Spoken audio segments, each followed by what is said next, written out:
बातमी अमरावतीतून विधान परिषद निवडणुकीतील काँग्रेसचे उमेदवार रुग्णालयात दाखल झालेत। काँग्रेस उमेदवार हर्षजित देशमुख रुग्णालयात दाखल झालेत। हर्षजित देशमुख नागपूरमधील खासगी रुग्णालयात उपचार घेत आहेत।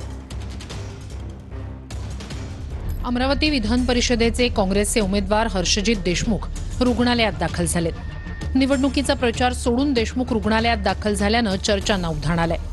हर्षजित देशमुख नागपूरमधील खासगी रुग्णालयात दाखल असून त्यांच्यावर अँजिओप्लास्टी करण्यात येणार असल्याची माहिती आहे। काँग्रेस उमेदवार हर्षजित देशमुख यांच्यावर निवडणुकीतून माघार घेण्यासाठी दबाव असल्याची चर्चा आहे। हर्षजित देशमुख निवडणुकीतून माघार घेऊन वंचितच्या उमेदवाराला पाठिंबा देणार असल्याचंही बोललं जातंय।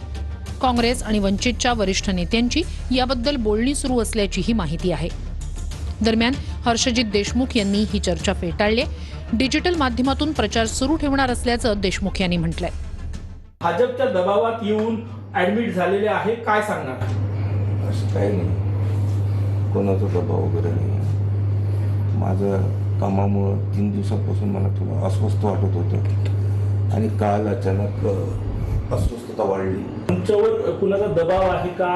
कारण की तुम्ही निवडणुकीतून माघार घेतल्यासारखी आहे, तुम्ही बाहेर आहे मतदारसंघाच्या। माझं डिजिटल मार्केटिंग, डिजिटल मीडिया इथून काम चालू आहे। कारण तो 3-4 दिवसापासून गेला, संपर्क नाही, फक्त पीएशी संपर्क करते, माझ्या असो की बाकी नेते लोकांचे असो, आणि त्याचा माझं अजून 3-4 दिवसापासून असं थेट बोलणं झालं नाही। आणि आज आम्ही सर्व नेते लोक जिल्ह्याचे बसतो आणि त्याच्यावर काय निर्णय होतो वरच्याला कळवतो, वरती जे निर्णय घेतील ते आम्हाला मान्य राहील।